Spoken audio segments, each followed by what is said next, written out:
les gars, comment ça va? Bienvenue sur JT Box les gars. Aujourd'hui j'aimerais qu'on parle d'un boxeur que j'aime beaucoup, que je suis depuis longtemps. Là il a une grosse opportunité, si ce n'est le plus gros challenge de sa carrière à l'heure actuelle.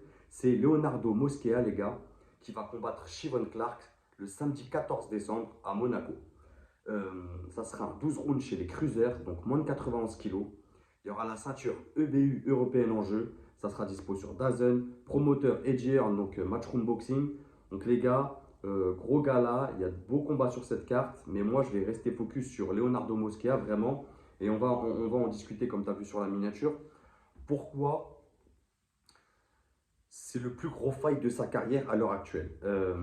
Leonardo Mosquera, les gars, c'est top 26 mondial, top 2 français, 15 combats, 15 victoires, 0 défaite, 0 match nul. C'est 9 victoires avant la limite, donc c'est un cogneur quand même, ça frappe chez les moins de 91 kilos. De toute façon, les gars, euh, ça cogne.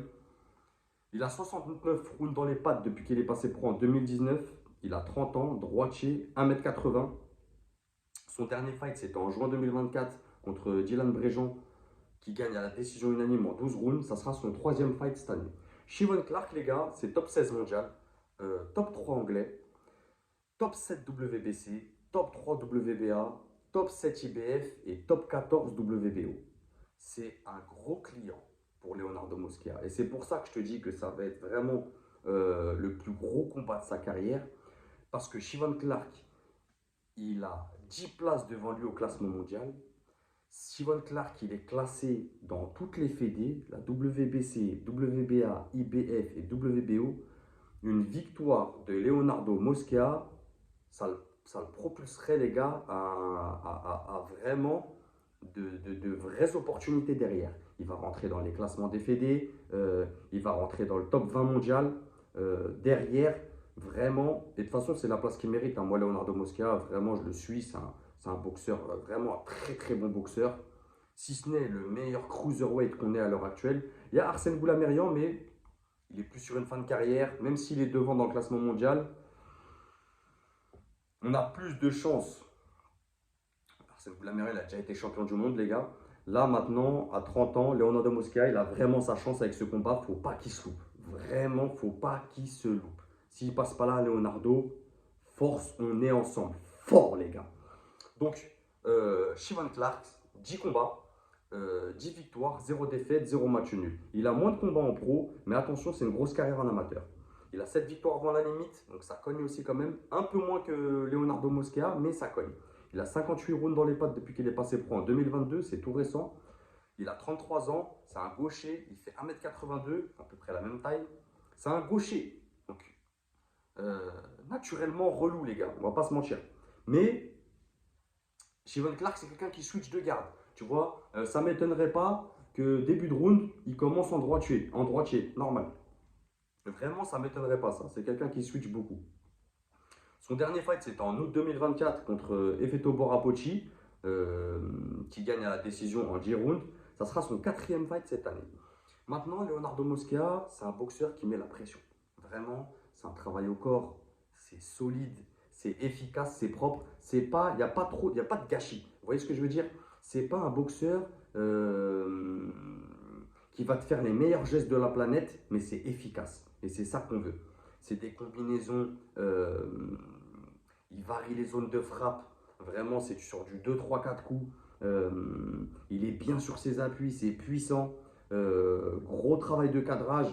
C'est quelqu'un qui prend le centre du ring, qui est actif, qui met un bon rythme. Vraiment, il gère bien la distance. Il installe bien sa boxe.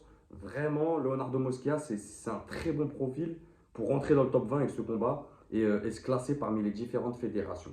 Maintenant, Shavon Clark, attention, c'est une grosse expérience en amateur. Il est à l'aise en reculant.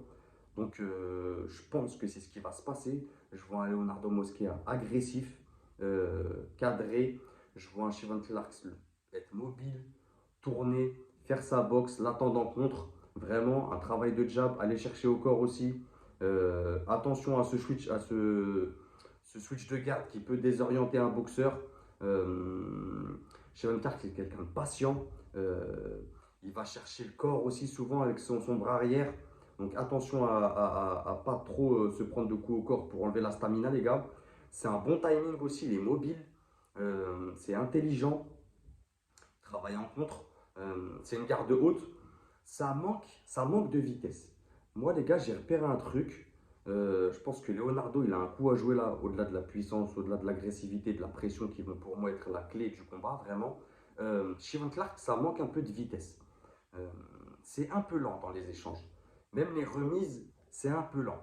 Euh, Attention aussi, Steven Clark, les gars, boxeur anglais, donc dirty par nature, c'est quelqu'un qui va créer un faux rythme. Attention à ne pas se laisser endormir. Vous voyez ce que je veux dire? Donc voilà, je m'attends à un gros combat, un gros fight. J'espère que Leonardo, et j'en doute pas, qu'il est prêt pour ce fight. Il a pris conscience de tous les enjeux de ce combat qui sont vraiment importants et je dirais même décisifs dans la poursuite de sa carrière derrière. Il y a quand même une ceinture EBU européenne, les gars, donc c'est pas rien.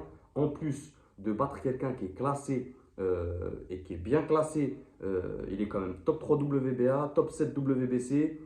Euh, le vaincre, le plan idéal pour Leonardo, je pense, avec sa team, je ne sais pas si c'est encore Laurent Faubel, son coach, mais je pense que le plan idéal, ça serait un TKO arrêt de l'arbitre. Ça serait vraiment ce qu'on peut lui souhaiter de mieux à Leonardo. Vraiment de frapper un grand coup. Tu mets TKO, arrêt de l'arbitre, un top 16 mondial, classé dans les différentes fédés. Direct, tu vas te placer top 15. Et derrière, tu as, t'as de quoi appuyer et avoir la matière pour aller demander un top 10, tu vois, vraiment. Mais maintenant, Steven Clark, comme je t'ai dit, c'est intelligent. C'est quelqu'un qui ne va pas prendre de risques. Euh, je pense qu'il a étudié son adversaire. Il sait que Leonardo, c'est quelqu'un d'agressif, qui va te mettre la pression, qui va essayer de t'asphyxier. Donc il va reculer, il va être mobile. Je vois Leonardo à la décision quand même. Voilà, comme je t'ai dit, la pression, l'agressivité, je pense que ça va payer. Dites-moi ce que vous en pensez en commentaire, les gars. Force à la team Mosquera, on est ensemble. Et n'oubliez pas, c'est que de la boxe. Bang!